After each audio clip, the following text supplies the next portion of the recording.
Hello, and welcome to What If? A whole bunch of stuff. This is the season finale, our last opportunity to chat with you. I'm Kyle, your host, for What the Fiction presents What If? And joining me today is... your co-host, Will. Co-host, yes, like your chocolatey or your co-co? No, I'm co, then another co, because we co. You are a double co-host. Okay. Yes, Will is here for the first few minutes of the chat today to entertain you with his thoughts and his analysis of the season of What If. So without further ado, take it away, Will. So the season of What If has been very chaotic. I felt like we kind of missed a lot of things with the newer Marvel movies. You could have made a Shang-Chi one once when it got revealed, you know. There's a lot of things that they're gonna do in season 2 that they haven't done here. Mm-hmm. And there's a lot of things that were chaotic in the final 2 episodes that I want to talk about today. Okay, like what? The Watcher breaking his oath was kind of chaotic. I'd say that was. But then he was like, I can't break my oath. Yeah.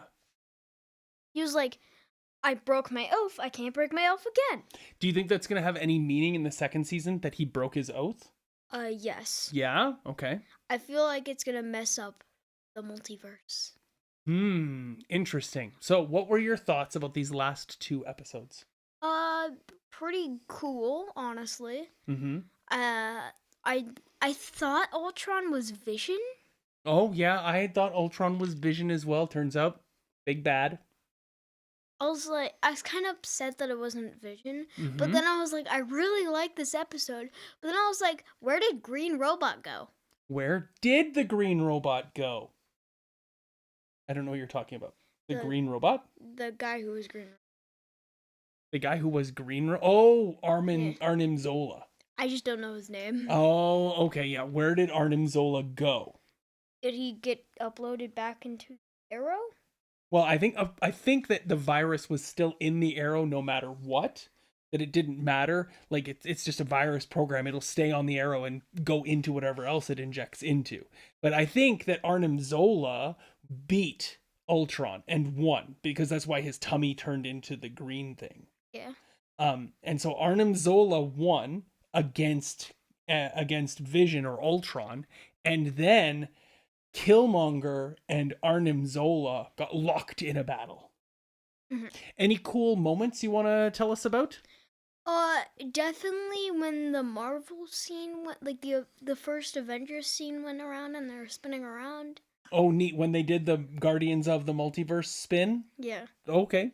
Yes, that was really, really good. What else?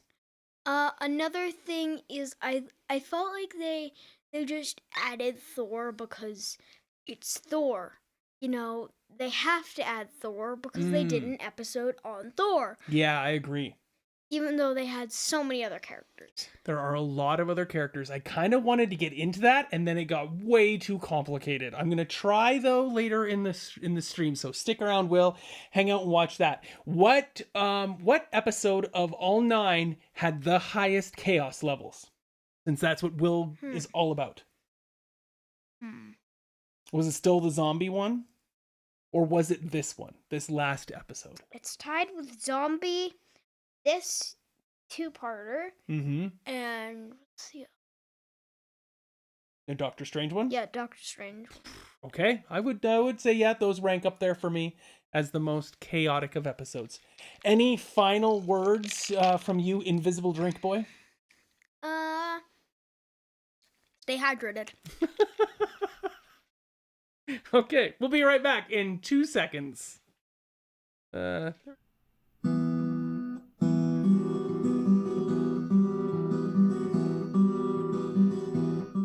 most intense of what? In like magic. Yes, I'm here. I know. I had to throw some pillows, so you got the please stand by screen, which we didn't really do this season. I actually made it for Loki, which I never used. We never had technical problems. And so I kept it in there just to be like, yay, it's still useful. Yep. Well, thank you, Will, for your thoughts and your opinions on the whole thing. Will was a dedicated watcher and always had great, astute comments to make after the episodes. And then we sit him down here to talk about it, and he's like, I forget. Yeah. So maybe he's not ready to co-host. Being nine's difficult.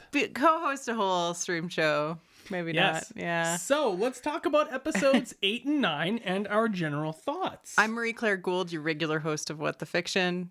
Yes. I should have introduced you, but I assumed based on the fact that you've been here for like 2/3 of all episodes. Oh. Welcome. And thanks for joining me today on What the Fiction Presents What If. What if Kyle gets to host second season after that botched intro? What if indeed? Okay, Yes. so I've got a Yeah. little screen up here. I'll pop it big so that people can read them, and we can talk about the cast, and then we'll get into your general thoughts on the Okay. entire episode.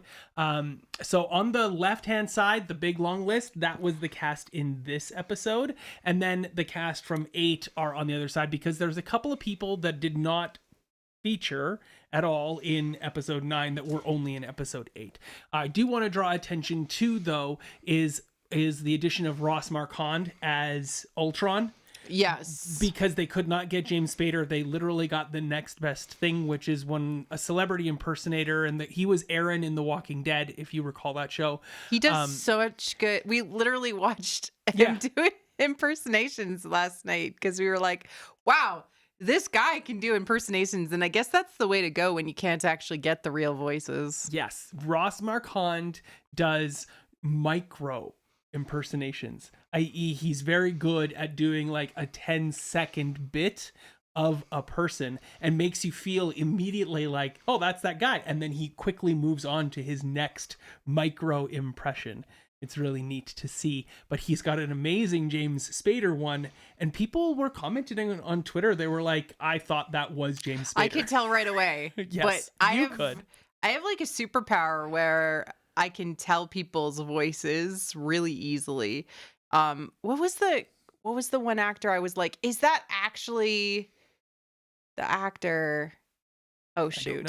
I don't know. I did call somebody though. Okay. Oh, so, it was Emile Zola. Yeah. Emile Zola. You mean Arnim Zola? Emile Arnim. Zola is the author of The Lady's Paradise. Great author. You should definitely read his books.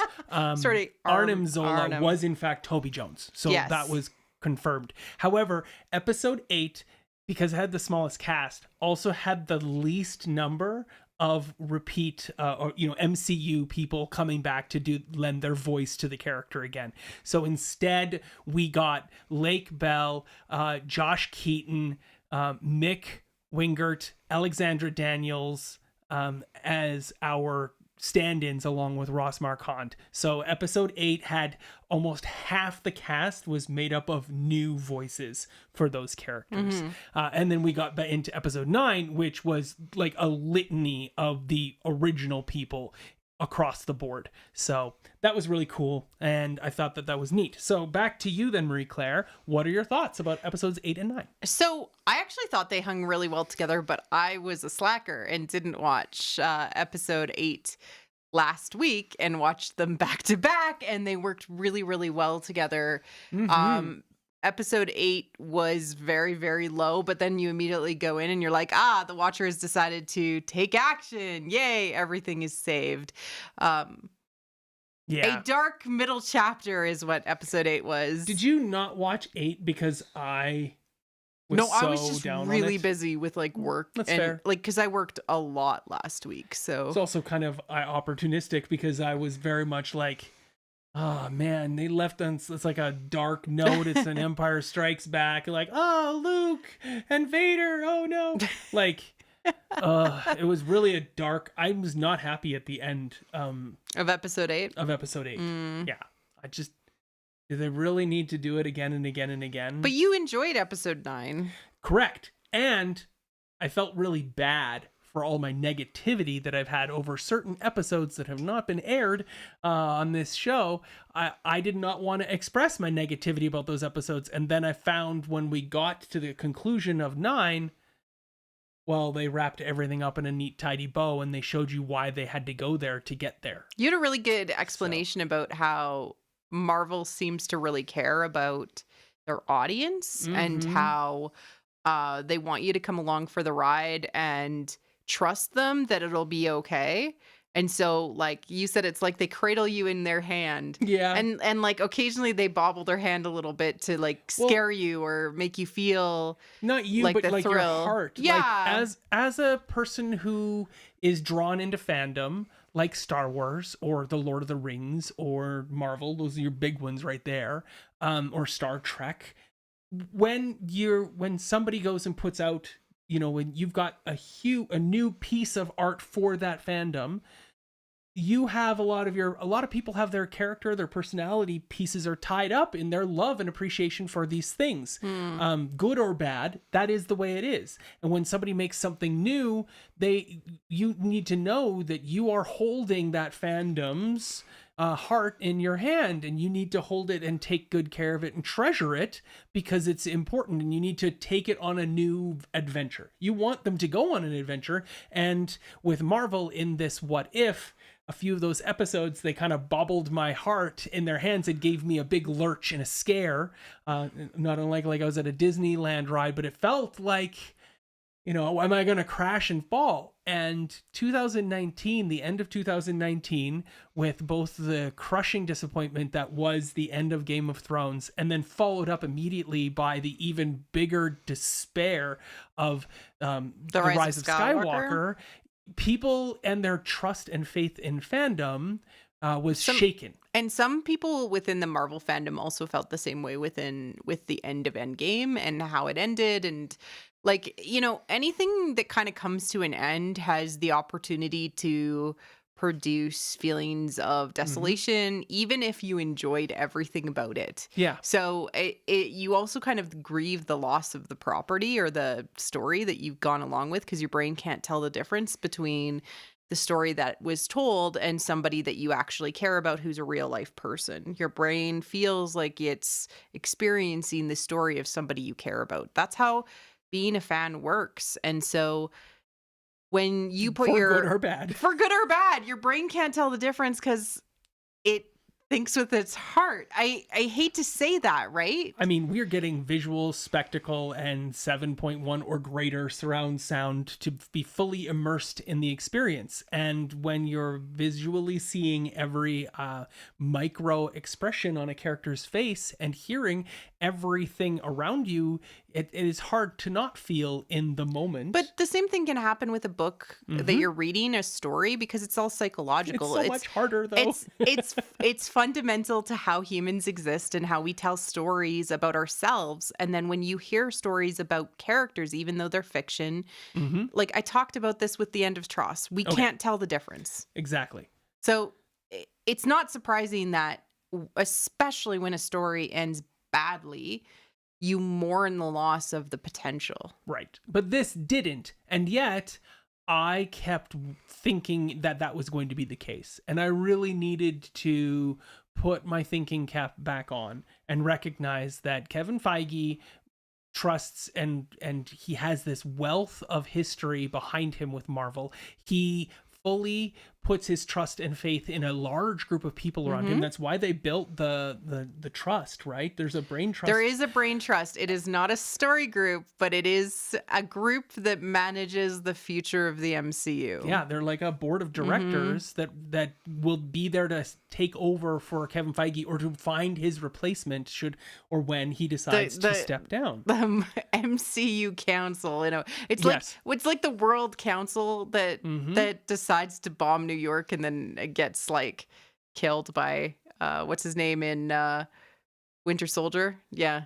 The dark people. Yeah, the people that are always like they're not the Hydra. One Hydra person, yeah. There's one Hydra person, but yeah. You're right. Like that, there's a council that supports the Nick Fury of Kevin Feige. Yes. Okay, so I needed to trust in that. And then I needed to trust in the fact that when they bring on a director, they inform and instruct that director immediately, and the writer team, because it's always a duo. They say, you're not just building something that's going to go to a certain point and finish. You need to lay foundation and build it strong enough that things that can be, the next movie can be laid on top of it. And you need to think about how you're building your movie so that you respect the pillars and the columns that need to be built that'll allow for this world to continue to grow. And that's really cool. And as a result, they've got a huge writing team of people that are responsible for oversight and helping and whatnot. And we've gotten all of this as we've heard and watched directors and writers and producers talk from the live action stuff from this past And with this year. vision that they have from Feige and this council, they also bring in writers' rooms that have been more and more diverse with lots of voices, especially more femme voices. And so Diverse voices. Yeah. Yeah, I said diverse I know. voices, but there is especially more femme voices than traditionally Marvel Comics has had. And so we're getting more story that just absolutely creates the things that we love to see. And it is leaning more and more into romance, and especially in phase 4, and we're getting more and more of that. So, even though What If was kind of this, I don't know how to call it, but like it's this like jaunt to the left. Like it's similar to how Star Wars Visions was like, we're going to tell this story and it's not necessarily going to directly affect things, but it's going to lay some sort of thematic groundwork for prepping people who watch it for what the multiverse is going to be like. It's going to be weird. There's going to be lots of different versions of things. It might be confusing at points, but this is where we're going. Absolutely. Yeah. Okay, so let's go. And now we'll get into my thoughts on it. Sorry, I shouldn't have done that. I should have been like, hey, let's talk about Where's the Watcher? Where's the Watcher? So I did not do episode 8, and cause just as the same way I didn't do the Killmonger episode, how many times was the Watcher in the scenes, because I didn't want to go and find that many scenes. He gets beat up by Vision or Ultron, for like a third of the episode, and I just really didn't want to capture all of the times he gets his face punched in. We actually could see him pretty much all the time. So yeah, he was in that episode a lot. And even when he wasn't, he was still kind of there. So this episode, how many times was the Watcher on screen? How many scene beats was there, do you think there was the Watcher on the screen? Oh, it was there like half the episode, so 10? No, it's 16, as you can see here. And I'll just make the overlay nice and big. Look at all these scenes of the Watcher. And once again, we're drawn back into the purple and yellow, the golden color, that this is all viewed through these purple lenses and these golden oranges. So you can see a whole bunch of them. He's in the bar a bunch for those scenes. There's the scenes where he's behind his crystals. I don't know color theory, but are those opposites on the color wheel? Gold and purple? I don't know. And then in the bottom corner, that one right there, you'd think that that's him in reflection of the Hydra Stomper, but that's actually him in reflection of Tony Stark's armor. In that one scene with Gamora where she spies him in the mirror shine polish of his armor. Right. So that was Where's the Watcher for episode 9. Thanks for playing along. Hopefully next season we'll have fewer Watcher sightings per episode so that we can really delve into the what if elements of the whole entire thing. I did not think they were going to go here with this, like, I mean, I guess I kind of thought they would have to go here. You totally with the said that they multiverse. would, Yeah. and I said they were going to have an Avengers, Yeah. a multiverse Avengers moment. Yeah, I think what I'm trying to express is that before this ever came out, I had thought that this would just be an anthology of 9 one more shots. like the comics. And we're the MCU. We got a big team of writers here, and AC Bradley has a vision, and we're gonna put that through the ringer and put that through the test, so that we got something that's substantial and can stand the test of time. And in the end, what you end up watching is like a 4 hour 20-minute movie that takes you from beat to beat to beat, and then ties it all together at the end. It's nice. Yeah. So, now here are my thoughts laid out in beautiful pictures. As you can see, here are my 5 favorite things from this episode, starting with on the left, where Wanda and the Vision are together. I know it's not really Wanda, it's zombie Wanda. And it's not really the Vision. And Ultron Vision, but at the same time, it's still my dream couple. Yeah. What is that thing? Like your OTP? My OTP. Yeah, one true pairing. There you go. Yeah.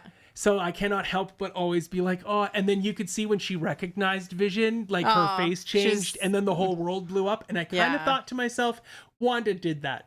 Yeah. And then I really loved the point where the Watcher suddenly, like, it's not the Watcher, it's Ultron as his big head looks through the thing and spies them on the desert planet. They did do a good job of sort of pairing Ultron to be like a foil to the Watcher in just how big he appeared and how menacing and omnipresent he was, which was really fascinating.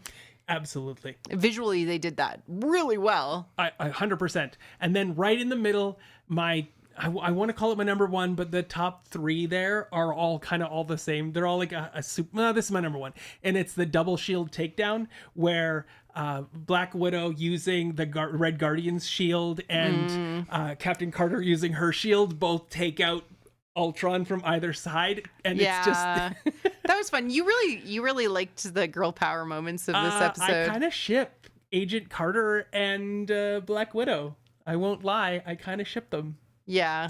The little wink from Captain Carter at the start. I'll get into it more, but yeah, this moment here. You know, they're simpatico. They think alike. Nat is touch starved and just wants to be rocked gently in her large arms. I agree. And then, but who doesn't? Number 3 on the list of the top 3 is the Mule Sphere. Because I just like they duplicated all of the Mjolnirs just like Doctor Strange duplicated himself. Yeah. And then all of the Mjolnirs attacked, and then all of the Mjolnirs did their little lightning strikes into each other, which was just beautiful. And then they became like a Dyson sphere around Ultron, which is cool. Yeah. But then number 2, vying for number 1. I mean, honestly, it does, because he says it so many times, is Viva Las Vegas! Yeah, that was really... And Ultron even comments on it, like, I've never heard that battle cry before. Yeah, I've killed so many of you, and that's the first time I've heard that battle cry. Yes, exactly. So Vegas Thor is hilarious and wonderful, and that was those were my highlights of the episode. I thought they were great. I'd love to know what your highlights of this episode were in chat as well, so feel free to drop them on there. I know some other people were like, oh, when we talked about Vision and Wanda. The team spin shot that Will talked about earlier is definitely a highlight, because those are those moments. And especially what they did that was really great in this episode was they captured musical beats. Doctor Strange's theme plays at a key pivotal moment for him. Captain Marvel's theme plays when she flies across the sky. I definitely heard the Avengers theme. Yeah, it happens a couple of times. Yeah. So it's really good. And then when they went around, it was absolutely that Avengers theme in the spin around. So really fun. There you go. There you have it. My emotional top 5, ties. Yeah. the top 5 moments, and I'll try to do that in the future too, because it was really fun finding them and capturing them, and then giving little slogans for each of them. So what this episode did was put together our multiverse of champions. They were the guardians of the multiverse. And those characters are Captain Carter, Star-Lord T'Challa, Only Child Thor, Supreme Sorcerer Strange, Lady Gamora, right, Killmonger, and I put dots there on the screen so you can see that too. But the reason why that is that Perfect Widow is not invited to the bar.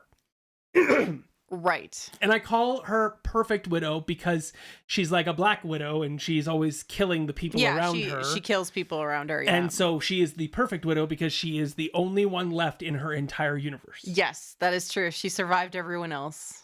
I would hate, like, the time. But that's similar to Stephen Strange, right? Yes. He would understand. He is also alone. Yeah. I agree. That'd be interesting. So we've got the Perfect Widow as the final addition to our multiverse of champions. I don't like calling them the Guardians of the Multiverse because we've already got the Guardians of the Galaxy, and then we've got the Guardians of... Yeah, they were specifically... Sentinels of the Multiverse. There's lots of titles that they could have come used. up... Yeah, Give us a new team name. I think I they were know. just trying to mentally, do a parallel so people could be like, I understand guess. what these people are. Marshals of the multiverse. Avengers of the multiverse. I guess. The Revengers. The Revengers. If Somebody made the point. They're like, so Thor is a guardian of the galaxy. Yeah. He's a guardian of the multiverse. He's a Revenger. He's an Avenger. Yeah. Is there any team that he's not on? No, because he's awesome. Absolutely. So we finally got our group together, and we know why. It's because of Ultron. So let's talk a little bit about the structure of the whole entire thing, because it's important to think about everything that came before we got to this episode. What's neat is that you could watch any of the 8 episodes that came before in exclusion.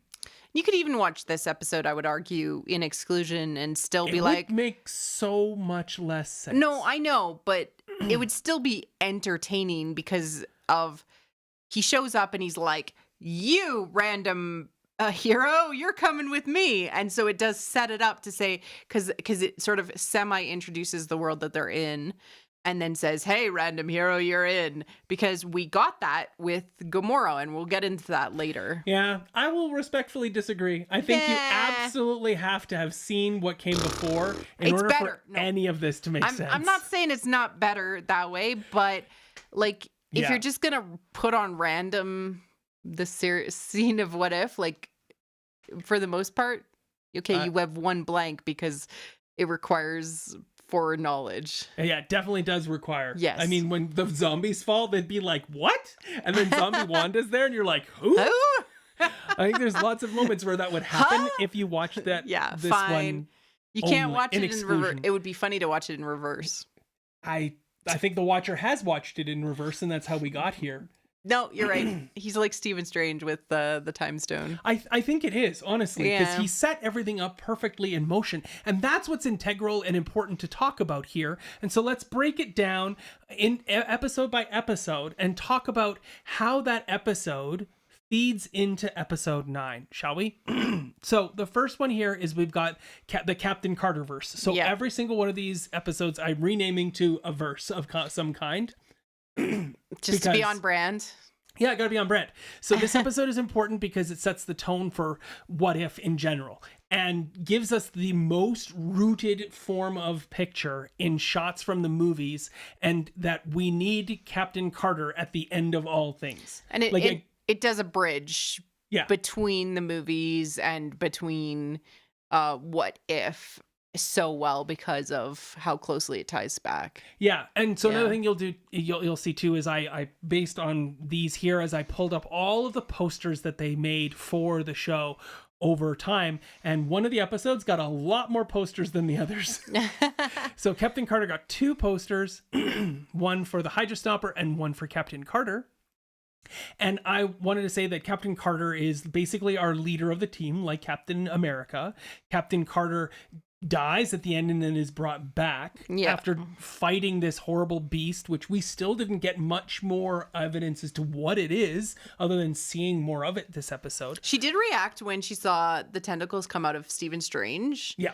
But we didn't get more of that. So I hope that they explore that in the future. And in the bottom corner, it's really hard to make out, but that is Captain Carter leaping onto Ultron and pulling up his helmet so that he can get shot in the eyeball. Interesting. And that is the reason Captain Carter is there. This is the one thing in the fight that Captain Carter does that ensures that they win the day. All of the other stuff, cool, it's awesome, but this is the one pivotal moment that Captain Carter is necessary for to save the day. You did so much work. I did. I'm just going to say that. And then we move on. Oh, anything else you'd like to say about episode 1, especially in relation to the finale here? You know, Captain Carter also played some roles in bringing people together, sort of like how Steve always did. Yep. And certainly she presented herself as the leader of the group after the Watcher. Yeah. And, that's very true. Yeah, and Steven was like the grand old wizard leader guy, but she was definitely like the fighter leader. This team is not without. It has definitely a wealth of leadership behind it. Oh, yeah, absolutely. Like T'Challa and like, yeah. So, Captain Carter is important as well for one other reason, and that is Captain Carter is the one who convinces the Perfect Widow to join the group, that they are trustworthy, and that even though you don't know who I am, I know you. Yes, and that was all because of her relationship that she had maintained in her world, which was awesome as well. And it's the one episode where Captain, like, it's the one piece that actually ties into Black Widow the movie. Yeah, because of the not just the shield, but the mentioning of your dad's name is your father was your father was Ivan, but your da is Alexei. Yes. Which is just that's touching, nice, isn't it? So touching. Okay, episode 2. This was a hard one to name, the T'Challa Star-Lord verse. Oh, before we get into that, I did want to point out, Alia was talking about where's my happy ending, and I was like quite literally ready to flip a table if she didn't get the chance at a happy ending. You were mad. I was starting to get so mad. Yep. Like, you watched the episode with me after. Attest. Yeah, I was getting so mad, and I was just about to like flip a table, and I was so happy. Yeah. With the end credit scene that we got. Absolutely. Which I was like, this should have been in the full episode so you don't miss it. Mm-hmm. It was important. Anyways. Absolutely. Episode 2, the T'Challa Star-Lord verse. If you have a better name for it, I'd love to hear it. Okay, so this episode is important because of T'Challa, period, right? But he's integral in the final conflict with Ultron because he's the one who steals the Soul Stone and allows them that opportunity, that break in that connection he has with all of the stones to save the day. Why is it that the Soul Stone is the important one? I don't know. There is an interesting commentary that happens about the fact that we have Killmonger, who's all about power and the ends justifying the means, and we have T'Challa, who believes in heart and whatnot, and so then him stealing the Soul Stone is a mark to him for that. To say that he is more about what comes from inside, and your reasons for doing things are more important than the things that have been done.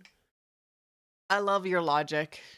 Anyway, so I also want to point out there's a lot of Star-Lord T'Challa saving Star-Lord. Yeah. Peter Quill gets saved and literally gets like damsel carried away from his father and laid in the grass. Yeah. And then there's a shot of them later of the two of them, and he has given Peter Quill one of his guns, and Peter Quill's shooting a gun, and Star-Lord T'Challa are shooting a gun, and I'm like, well, I apparently there was a rumor that they were supposed to maybe do a Peter Quill T'Challa spin-off, and I was like, oh my gosh, this would have been amazing to actually see, but unfortunately with I know, Chadwick Boseman and stuff. We're never going to get it. But these two shots here give me those feels of like, yeah, I could totally see, Star-Lord and Star-Lord T'Challa running around together. Star-Lord Quill. Anyway, so he was integral, and the reason we get Star-Lord T'Challa is so that he can steal the Soul Stone. Yes. No one else could have done that, which is what they needed in order to move forward. And he talks about his sticky fingers that the Ravengers taught him and stuff like that, which was so cute. And so I kept hoping that this one would also have multiple posters, but this episode only has the one poster. I really wanted a Yondu poster, a Nebula poster, a Thanos poster, and I get that we didn't get those because they would have given away what was going on, but at the same time they were so well done characters. I really like this universe. This may be my favorite universe of all of the ones. Including the MCU? No, all of the what ifs, including Captain Carter. I might like Star-Lord T'Challa's I universe. really loved Star-Lord T'Challa. I liked Party Thor too, but that's just because it's ridiculous and amazing. Okay. Yeah. Anything else you want to talk about with regards to this one and how it ties into? No, this is great. Yeah, what you pointed out. Yeah, and I think it's great too that we've got Killmonger and T'Challa there. That is a brilliant idea and a brilliant concept. Yeah, it was good. And then also like are we related? Are we connected? Yeah. Cousin, don't do this. Like that was really, really powerful stuff. And it's like, you're not my cousin. You're not, because you're not. You wouldn't be here if you were. No, I know. Oh my, that was a nice, really deep dig for the people who've been watching this series all along and had to watch that in the previous one. Anyway, moving on, episode 3. So I call this Loki verse. Yes. Because I didn't really when want to Loki say takes it over. because Yeah. it can't be everyone's dead verse because we get that later on. Yes. So this one's like Loki wins. It's the Loki verse. And this one is super important for a couple of reasons. So it one gives the perfect widow a home at the end of everything. And that gives us more comfort and solace, so they can show us everyone dying and they can make a big deal of Black Widow's demise, knowing that they're going to drop Black Widow right into this world afterwards and make it a new home for her there. And I could see more things happening in this world as a result, because this world has potential, just like all the other ones too. But this one has the most untapped potential, right? Untold potential. We can see where things can go with the other ones, but we can't see where this one's potentially going to go. Just we know that she gets to defeat Loki, and she goes high this time on Loki as opposed to going low on Ultron. Yes, that's true. What a great kick. Yeah. And I love the line. I really like this widow. Yes. Yeah. Oh, yeah. Perfect widow. Amazing. Yeah. And some people have pointed out that they gave her more character development in the course of this episode than they did in all of the MCU movies. And I mean, absolutely. They gave her a lot in this episode and a lot of heart. And that's. Yeah. Yeah. I also love the point where he says, but you're dead. And she says, so are you. Yeah. Yeah, what does that matter anymore? Yeah. So I'm super excited about this. My one problem though is they took her best friend away from her in episode 8, and they've sent her to a new world where her best friend isn't there either. That's true. And that made me feel squelchy inside when I thought about that, because I really like best friend Clint. Yeah. In both incarnations. Every incarnation, best friend Clint. Yeah, so let's move on. Anything else you want to talk about from Lokiverse and its relationship to episode 9? I don't know. I just love every time Loki shows up on screen. So having more Loki, and I just would hope like Loki doesn't die in this and he's just, sent back to Asgard, and then we eventually get the TVA, and then we eventually get a version of Loki's I can adventures. see this guy as being President Loki. Oh, yeah, actually. I could totally have seen that. You're right. That could happen, But conversely, she's in control of him now. Yeah, she's that's true. holding the scepter. She's holding the mind, and then he becomes an Avenger. I know, right? I love it. No, So I just this man, just episode- give me more Loki. I know, we've got double Captain in this world too. Captain Marvel, Captain America. And I would love to see more of that. We can't get any more Steve Rogers. Right. We can't get any more of him in the MCU. But we can get him in What If. What If. And we can't get any more Tony Stark in the MCU. But we can get more Tony Stark in What If.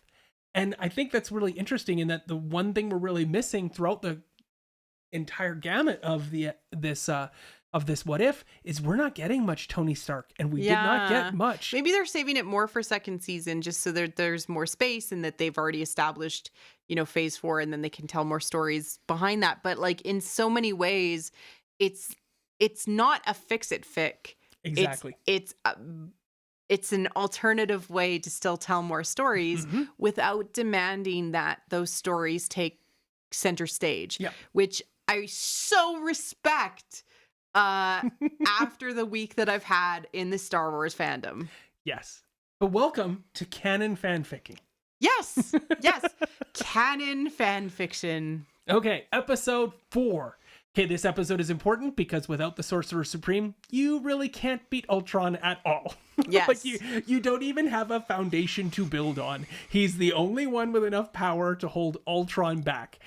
Because he can also see the Watcher already. He just has enough goodness within him and experience to not want to like destroy every universe.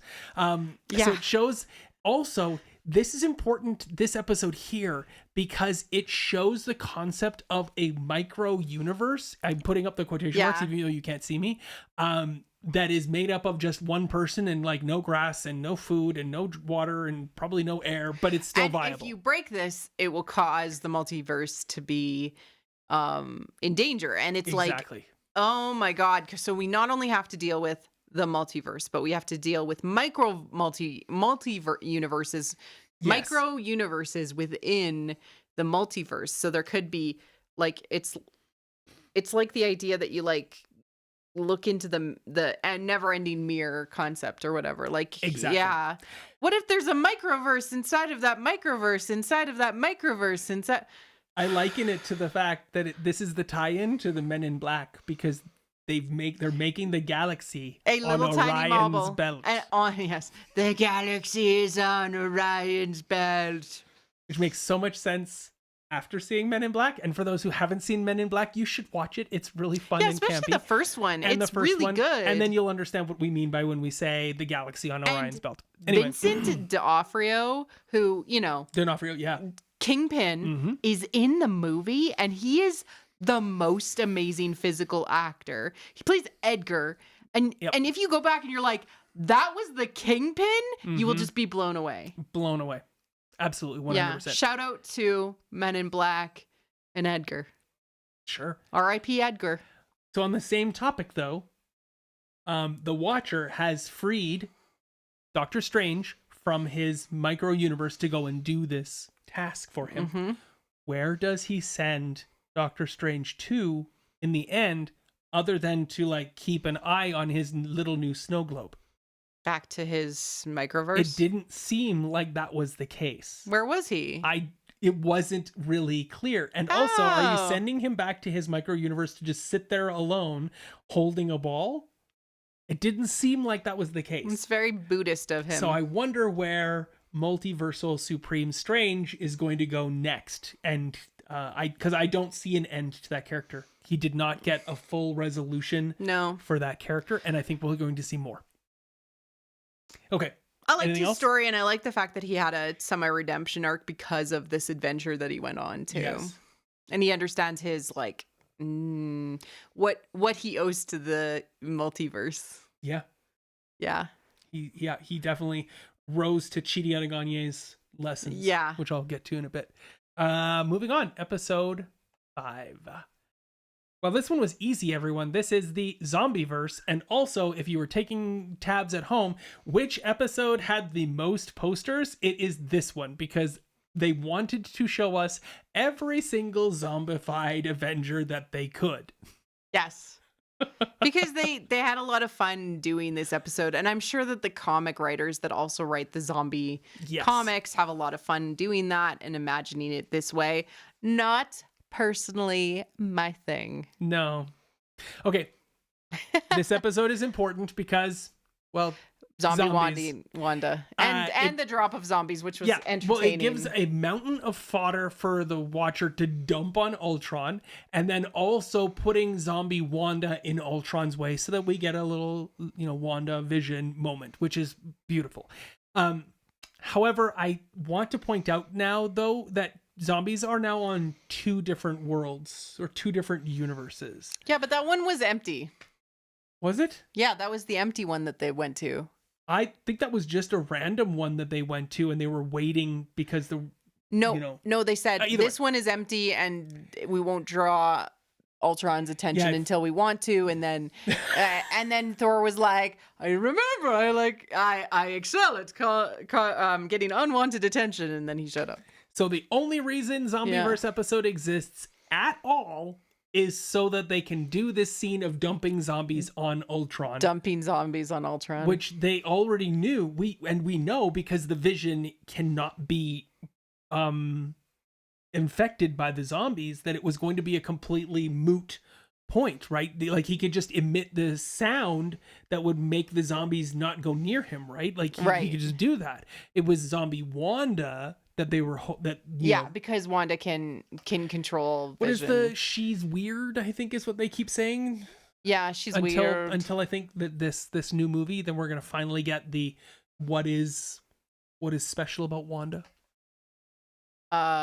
She casts magic spells. She definitely can. She's a witch. She is the Scarlet Witch. She is a Scarlet Witch. A little bit of news. They just reported that Catherine Hahn is in negotiations and talks to create an Agatha television show for Disney Plus. So that's pretty cool. It's Agatha all the time now. That's what you said on Twitter today. Yes. Hopefully you didn't catch that earlier and you're getting that joke for the first time. So here's a moment for you to laugh. Okay, moving on. Anything you want? You don't want to say anything more about zombies. Let's get out of there. I didn't even want to do the episode, so I know. So let's go to Pepper Shuriverse.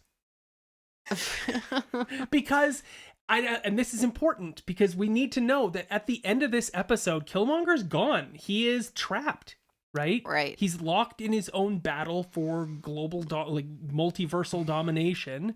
And so you can't call it Killmongerverse because he's not there. It's not his world, right? Like he did a whole bunch of stuff in it. So I'm calling it Pepper Shuriverse. And this episode is important because of Killmonger.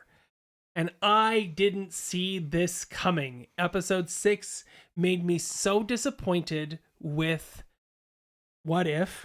I wanted to throw in the towel, and not do any more. It felt very nihilistic, and unless you know hey, this is all leading to the end episode where they're gonna have this big moment. Yeah. And you need this and knowing guy. Oh man, this is so fascinating because the Watcher knew that by tempting him with power and giving it to him, he would be enough to be like holding Ultron in an impasse. And literally, that is his only purpose. He is part of the lockbox mechanism that keeps Ultron in place. So this episode of 6 is important because it shows us he is super good with tech. He's super good with nanotech, just from working with Tony and his knowledge from before that. All of the things he learned and accomplished and did in this episode leads us to immediately go, oh yeah, he could do that. Right. When Thor walks in with the head, that gives Killmonger all of the tools that he needs to solve what he wants in controlling the nanobots and controlling things later on. So and then we also see in this episode that for Killmonger, the ends always justify the means. He holds no personal connections to anyone unless they help him achieve his end goals. And then he'll use them up and then discard them. And exactly. So the Watcher knew, and just to answer some of the people in the chat, the Watcher knew that he would be the one to directly challenge Ultron, and he would be the one to keep Ultron locked away. Yep. Basically. Arnim Zola. Sorry. Yes. I know, right? It gets so complicated. It gets complicated, but the body of Ultron and Zola, when that gets taken over, and he is the one who basically is the lock. Yes. So this universe is now left in a peaceful and hopeful place, right? Because Pepper and Shuri are now working together because Tony and Killmonger and T'Challa are gone. I could see this world being brought in again. I don't think it needs to, but I am interested in what sort of stories could be told there. And so things I might like to see potentially is comic books set in these things, or adjutant stuff. It doesn't have to be a second season of What If takes the reins from what happened in this season. I don't think that'll happen. I think we're going to get new stories with new characters in new places. and new buildings and bridges together of people that we did not see interact with before. And then, like, to what Will said at the start of the episode, I would love to see Shang-Chi or Yes. like some of the newer characters that we actually haven't had a chance to Red Guardian. explore. Red Guardian, yeah. I would like to see characters that we just haven't had a chance to explore much with. Like, we've had a ton of the characters that were presented in this already. Yeah. So Eric Stevens is as essential to this story as Sorcerer Supreme Strange, even if we don't want to see that be the case. yes, and that's hard. I know, right? Yeah. We need to see him be evil and win in order to watch him take that to its final conclusion and lose. Yeah. And then we feel, oh, I feel sad, but at the same time, I understand. Like, Killmonger's role in this is important, necessary, and yeah, he's the bad guy that acts on that id response of take the power for yourself, because you're the only one who can use it to your own aims. Yeah.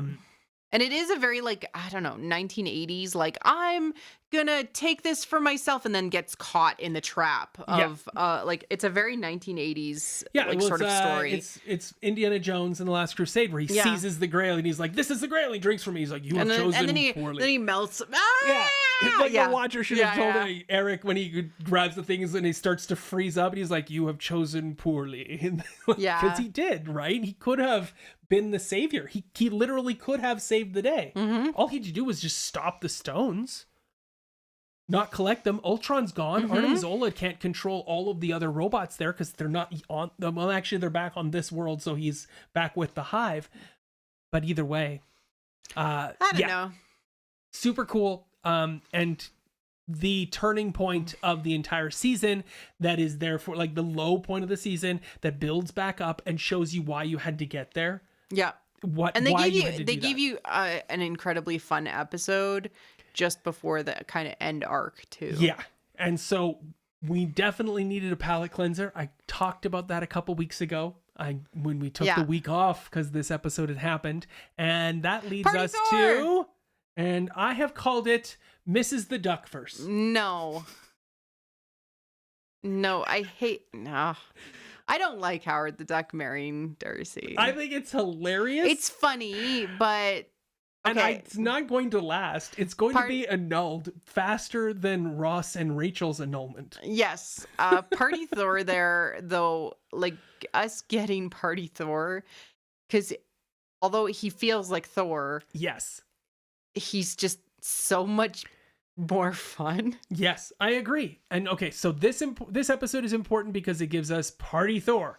I'm not sure if Party Thor is what was absolutely needed, but he is the one the Watcher chooses, so I assume that, okay, he must be.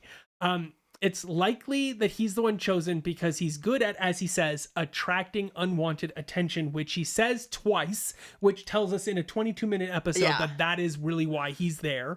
And then he does. Yeah, he does. Yeah. He gets Ultron's attention quickly, faster than everyone in the group wanted, but probably right on time in accordance with the Watcher. And so when we last left this universe too, it was also under direct attack from Ultron. And so when he pulls Thor away, and then they save the day and they come back and all the robots lay dead, it is because Thor saved the day, right? Like, now we don't lose this world that has Howard the Duck married to Darcy, where all of the characters in the galaxy have come and had a cool party. Yeah, and he has the tattoo when goes on the date finally with Jane, and yeah. Science tattoo-verse? Would that make you happier than Better. Mrs. the Duck-verse? Also, I really like the end. This should have been Vegas-verse. Vegas-verse? That's good. Yeah, I like that one too. It's got alliteration.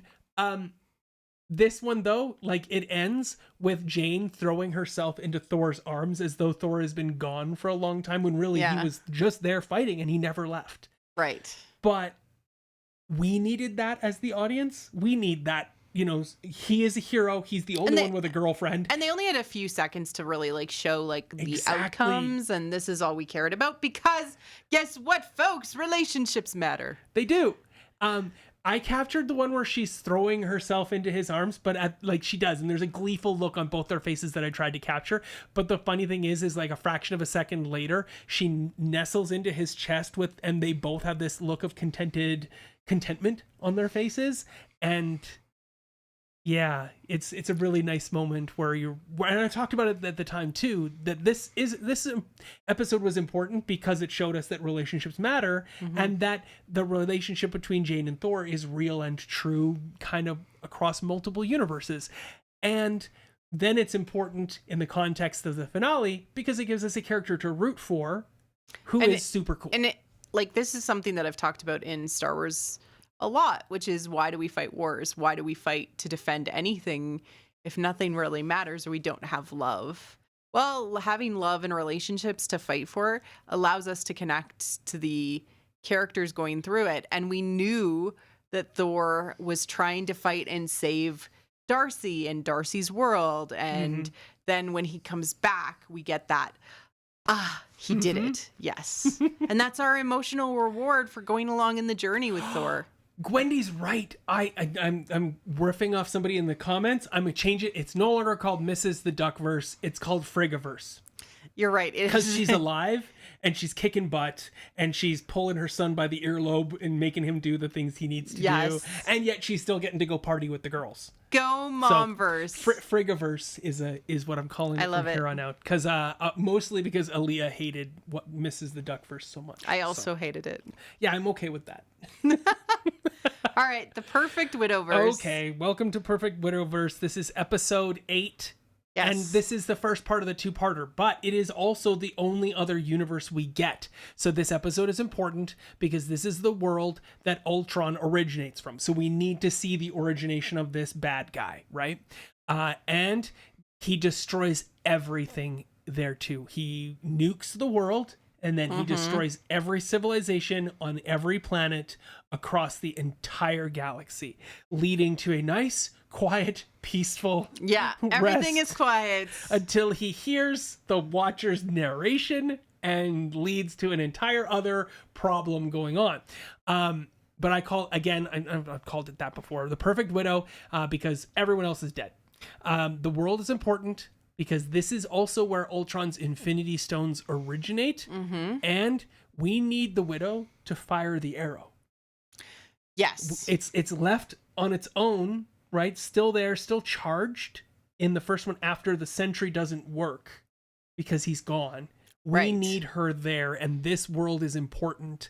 I also want to point out that, when Arnim Zola appears in the belly of Ultron and it looks really weird, you're like, why did you do that? It's because Arnim Zola did that in the comic books. It's a direct connection and tie-in to the comics of where he had it's very MODOK of him. It's very like Krang from Teenage Mutant Ninja Turtles.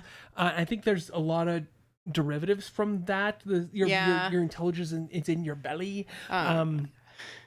Master Blaster! So, and Perfect Widow is the only one who could take the shot. She's the one who will make the shot. She has the arrow for one. Well, it's also like the solution had to come from her universe, right? So, well, it has to, because she's also got Clint's bow and Clint's gone and she can make the shot. So, and this one with the motorcycle shooting the shining Ultron star is just an amazing feat of edge of your seat cartoon animation. I was enthralled as they were racing and trying to get up high enough to jump and to race their motorcycles and shoot the thing. They only have one arrow, and it's very like Hobbit when they take down Schmaug and Smaug, and shoot him in the one little spot, and then the arrow. It's very mythical in so many ways, because that's the Achilles heel. Exactly. Yep.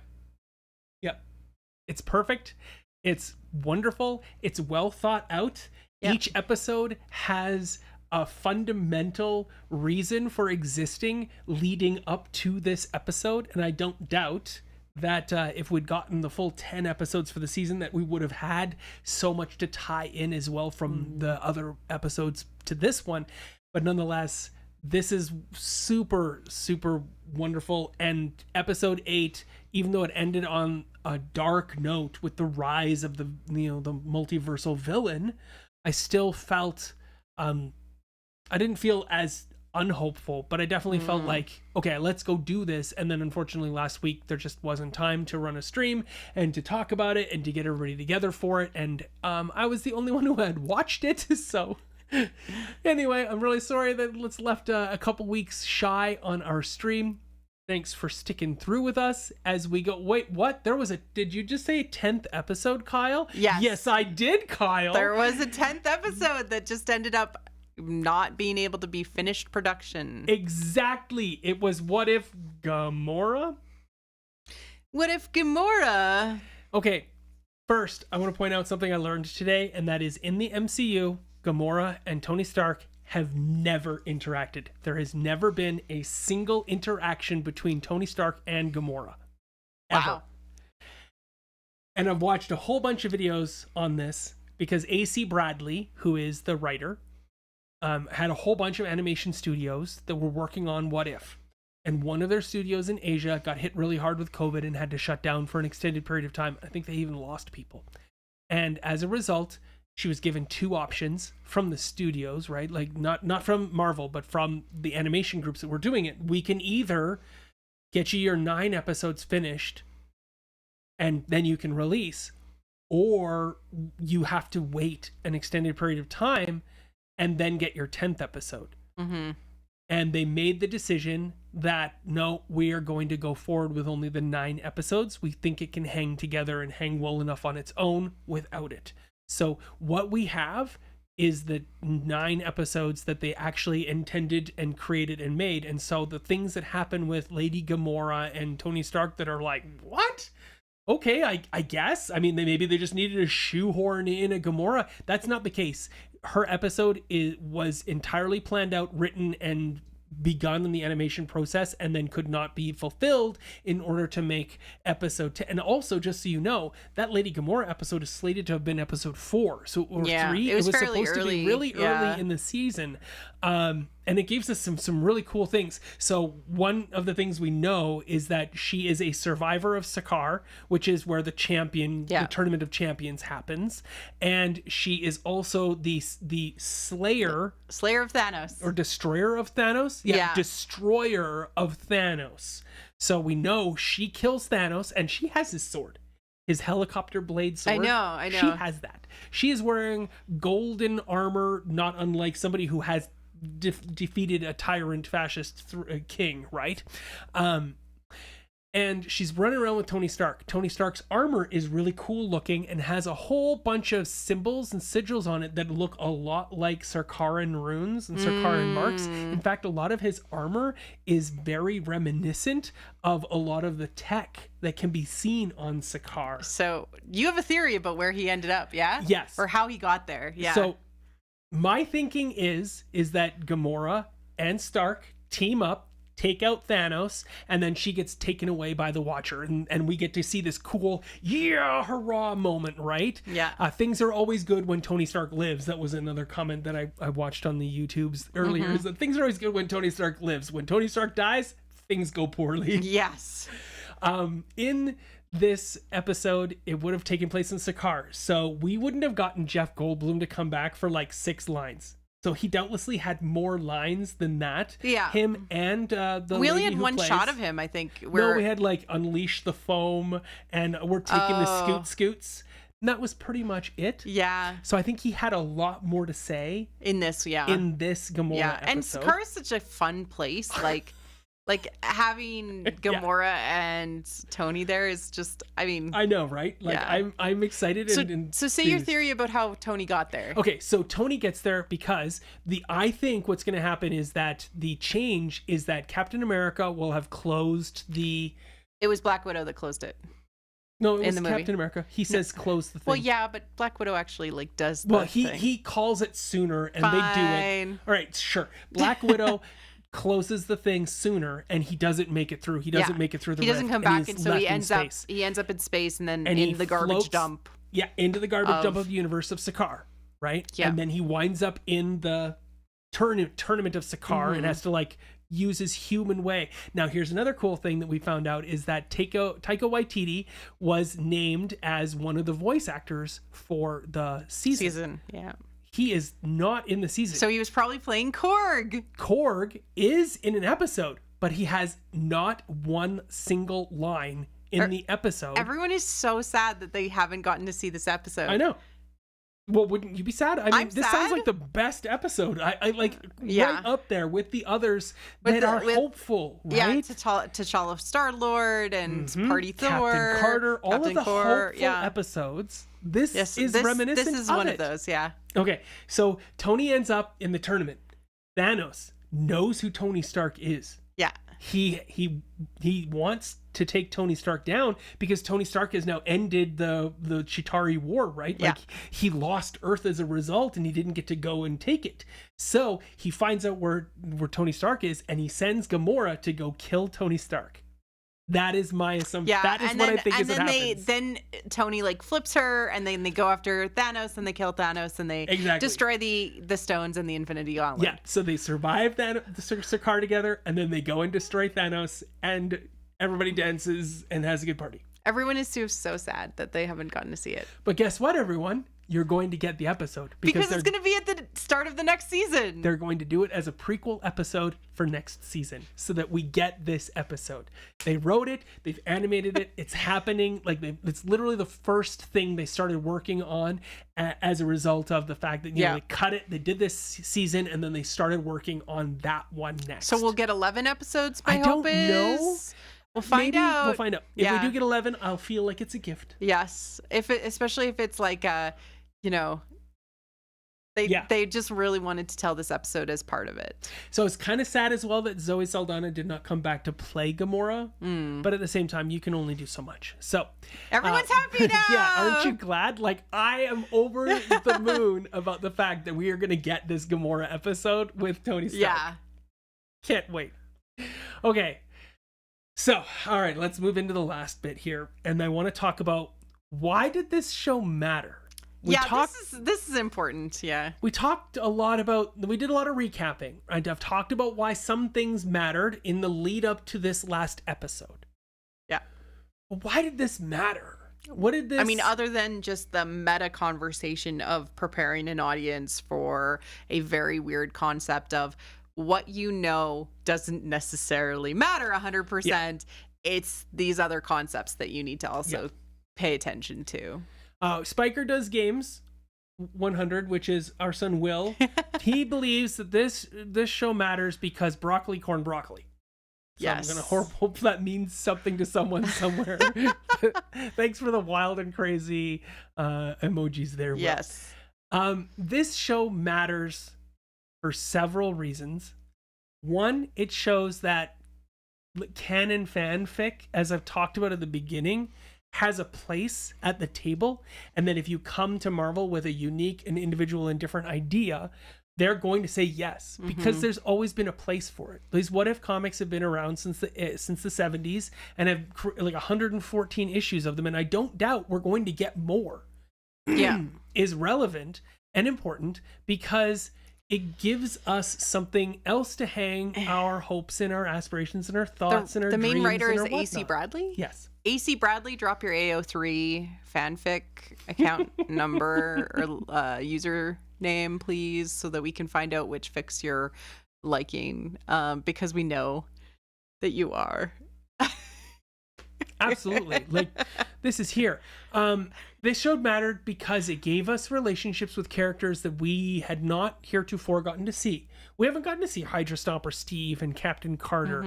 And when it gives us this flash at the in the bar of her face leaning up against his, that's a new relationship with established characters that are seen from a different lens. And I talk about this a lot. I have a degree in English, and one of the things that we learned when we're studying English literature was that you need to look at a piece of text or a piece of art from different facets, from different ways and different viewpoints. Different critical theory or different lenses, as I like to use, so that you can understand more about what is being said to you. And that could be from a cultural perspective or from the author's intent or new reader. Yeah. Right? Like in my favorite movie, Dead Poets Society, Robin Williams has all of the kids stand on their desks and see what the world looks like from the vantage point of being on top of the desk rather than seated at the desk. And they see things from a very different perspective when you're standing on the desk, right? You look down on everything about you rather than up. And that says a lot of, different things about angles. And that actually taught me a lot about camera angles, and that when we look up to a character, we're always going to look up. The camera will always be underneath Steve Rogers or Captain America. We always will look up to him. And usually bad guys will usually look down upon them, or a weaker character. They usually look like Arnim Zola. All of the angles for him are always going to be above his head, looking down on him. Not only because Toby Jones is a short guy, but because his character has less status and less power. Right. Yeah. So this show helps us and helps me look at the MCU differently as well.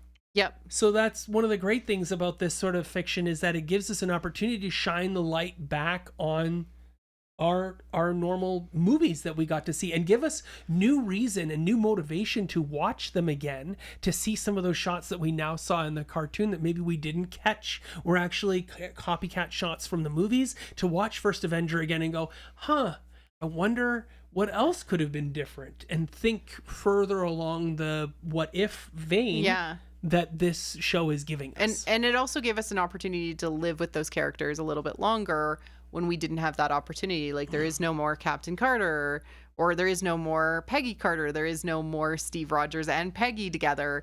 There is no more Tony Stark. So we can have adventures still continue with them, which is something that we pointed out earlier on in the show. So now we know why What If exists, just in a holistic perspective. Why this What If? And I think that this What If exists. I'm just spitballing here. I didn't have a slide presented for this other than because cool, he's got a little microverse in his hands. I think this one exists because they needed to really cement in us that understanding and idea that there are multiple universes existing at the same time in the MCU, because the next phase relies heavily on that concept, and going to really hit hard on that, and that the audience has to like understand that. I mean, I've watched Star Wars audiences be like very confused about when things are happening depending on when a movie comes out, because they have no concept of, okay, how am I supposed to be paying attention to this? What does this mean? So the story has to do a lot of heavy lifting, and the less people that have to be brought along, the better. And are they meant, like, did they watch Loki? Like, literally, like, we have WandaVision, Loki, and this show that all said the same thing. Exactly. At the end of the day. And they're going to say it, I'm sure, because we got it in the trailer, in Spider-Man No Way Home. So they're just going to be keeping on nailing down the multiverse. You don't understand. The multiple things can exist, but the more that they say it, it's the consistency and the persistency of the message. More people will come along, and they won't be showing up at the movie theater being like, why is Doc Ock on screen? Exactly. Yeah. So I will point out one last comment on this before we move on, because we're really close to the end here. And that is, this is dangerous stuff. Yeah. Like, Kang was right when he talks about like needing to winnow things down so that there's only the one Kang. Prune that tree.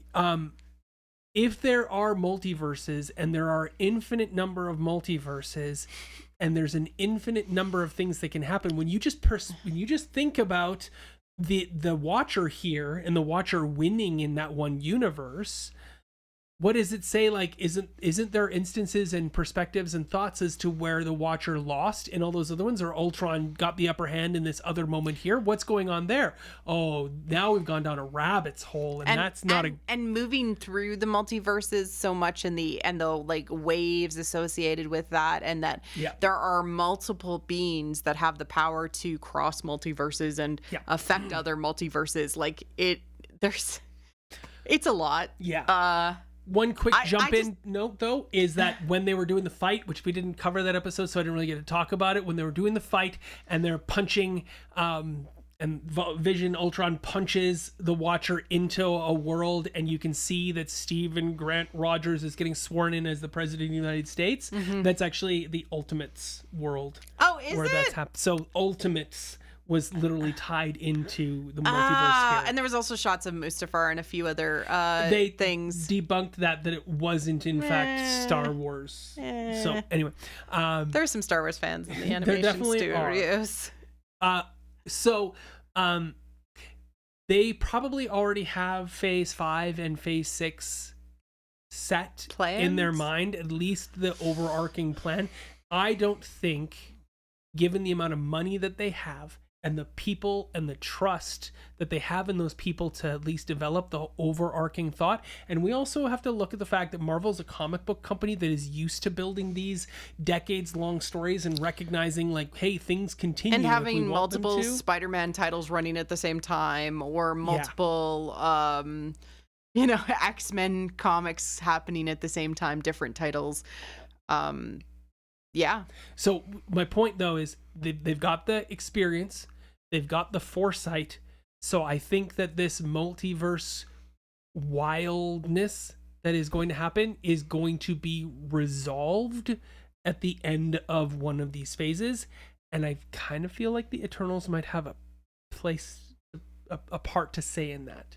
Oh, interesting. That they're coming in so early on in Phase 4. They're going to be part of whatever ends up happening. Something's undone, and I think it's when Kang is defeated and it blocks that multiversal crossover is allowed to happen so much more. And the spell that the Darkhold being unlocked, all of these things tie in together. I think, and they said it like there was a moment when everyone was snapped back that created enough energy to, like, that was in the trailer. So so but all of these things could have happened. Like, there's lots of things going on, and at the same time, something's going to have to lock it back down, because you can't continue into Phase 9 and have 5 Thors.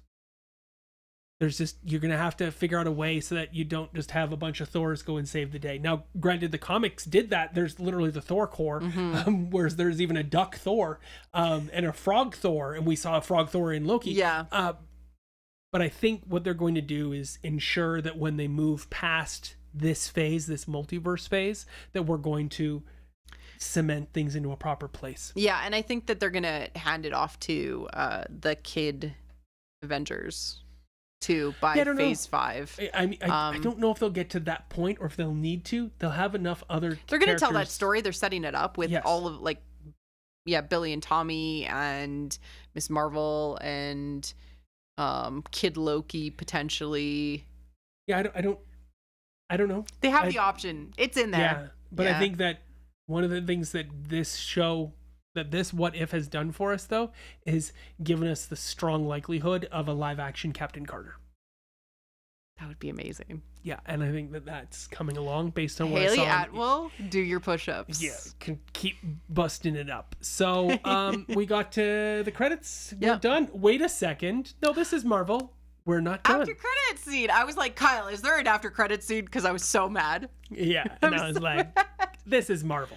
This is Marvel. And so, that's what it is. A key point is that the Laverian Star, I think is what it was called in first. Lumerian Star. And actually, it's not. It's the Lamarian Star. Lamarian?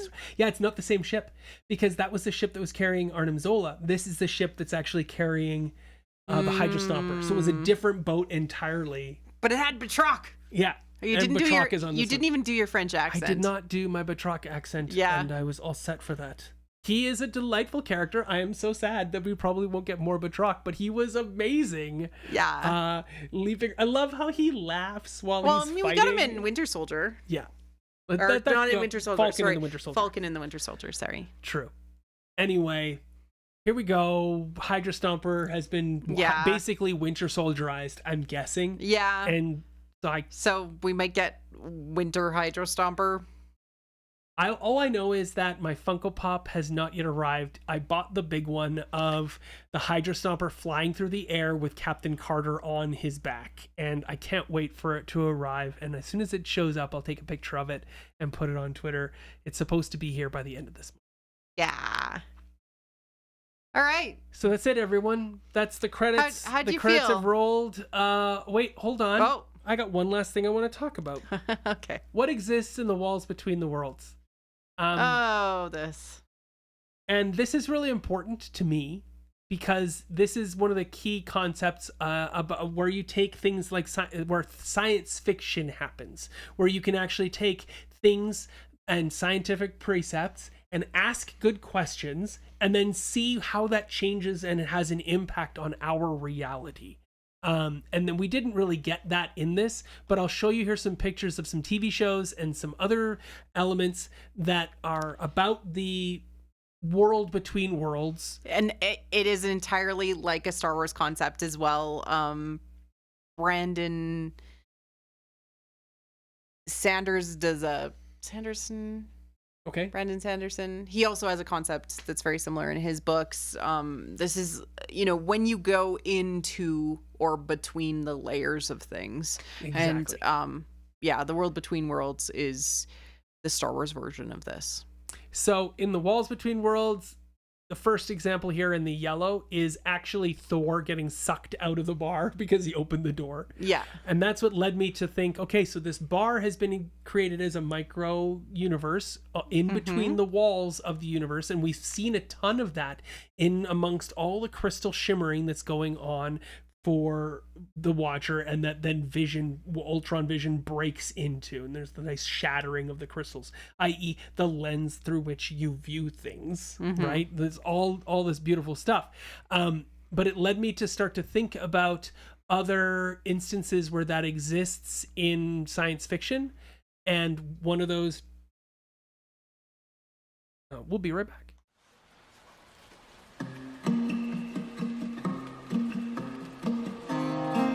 Sorry about that. One of the things, so when I talk about this, if you want to bear with me, we see these things happen in The Good Place, which is our next one here, when we've got the interdimensional hole of pancakes, they call it, or IHOP. It's a big, huge proponent of Doctor Who. And when they talk about the Void, which is our next one there, the bottom one in the middle is the artistic drawing that's done for the woods between the worlds from the magician's nephew, and which is Narnia books. Yeah. And then to the left of that, the town that they're walking to is Macon Heights, from a Philip K. Dick short story called The Commuter, that actually was the last or second to last episode in the Electric Dreams that Amazon put out, which I highly recommend everything but the last episode. So this one especially is quite good. And then the one on the bottom left hand side is The Lost Room, which is a room The Lost Room, a beautiful drama that happened on TV 15 or so years ago, that is just makes you think a lot about power, potential, and what happens when trauma exists. And basically something so traumatic happened that the room was removed from this plane of existence. And then people try to find the keys, and the key, the room key to it still opens that door if you go there, or if you open any door, it'll take you to that room. And if you take things out of it, those things are imbued with power because of the trauma that was experienced there. And it's just one of those things where it's like outside the plane of our reality, gives you thought as to how it influences ours, and that we see as a major element in the what if is that there is something that exists between this world and the potentiality of a next world, and that figure is the Watcher. And the man at the end of time also existed in Loki. and there's a potential that Wanda could create that space. Like, Yeah. so we might get more of these concepts, which is cool too. Absolutely. And the bottom right one is just from Scientific America, which is one where they're picking up the curtain of our reality to look to see what lies beyond. And so thinking about how our world is structured and whether or not anything can be pierced or brought or taken into it, and how does that change it from something that does not belong in it now being brought there, is a great item for thought. But then also the act of perceiving a thing changes the thing itself. Right. And so by having the watcher bear witness to all of the events that are happening, he is indicating the importance of those things. And so we get a real semblance there that you can talk about too. So the last thing I want to say is, and it was just brought up by Earth to Star Child. Yeah. And that is, does the TVA exist in the world, but in this, the walls between the worlds, or does it not? And I kind of think it doesn't. So my understanding is it doesn't exist. Like, it's one of those things that like is outside time and space, and I don't know. but it's not even in a place that you can necessarily travel to or has time itself. I think or we're going to get powers. to experience that. We're going to get to see it. I don't know if the TVA exists at the end of time, or if the TVA exists in between the multiverse. I don't know. All I know is that the Infinity Stones are no longer viable or have any power there. So it means they have no connection to any multiverse, because the Infinity Stones had powers in other multiverses in What If. Yeah. So this is not part of a universe. Yeah. Yeah. So we saw Ultron use the stones in between multiverses, and then from one multiverse to the next. They didn't get diffused when they moved into another multiverse. And that starts to really mess with a lot of the structural pieces that we learned in Doctor Strange from the Ancient One, and then the Ancient One in Infinity War. So whatever, I'm just gonna hand wave that. I didn't get to sit in that room and give them great conjecture on to how to properly I'm just gonna write on your that from a test literary and circle this perspective. and say it's red and say, did you think this went through? So give it some thought when you're writing your own fiction. Who is the one that's bearing witness to the exchange, and only in the act of witnessing it does it have importance? Is that true? If a tree falls in the woods and no one's around there to hear it, doesn't make a sound. just so you know, that is not a philosophical question. It is not. It's a physics question. It's a physics question. And it leads to great philosophy, but it stems from a rudiment of physics to say, like, is it important? Yeah. And it's only important if we can bear witness to it. So with that, yeah, thank you for bearing witness to this. Yes. We look forward to our next sojourn with you, which will be the podcast that we're going to release on The Eternals. Yeah. And then you will see this stream back next, potentially for Hawkeye, but there might be something in the interim. Who knows? We're going to see. Yep. Any last thoughts? I really enjoyed the animation. I felt like maybe it wasn't as a show up to the par that we've been expecting from the streaming shows. But it is what it is. It's animation, and it had a limit of size and length of episode. Exactly. And it had its own construct around what it was trying to achieve, and in that it was successful. So yay. Awesome. And do you, Will, have anything else you want to add? All right. And that being what he said, no. So that being what, because you didn't witness it, it's not relevant. And that being what it is, thank you so much for sticking around with us for this hour and a half. Sorry for being late, but thanks for coming out anyway. And we see you. Yes.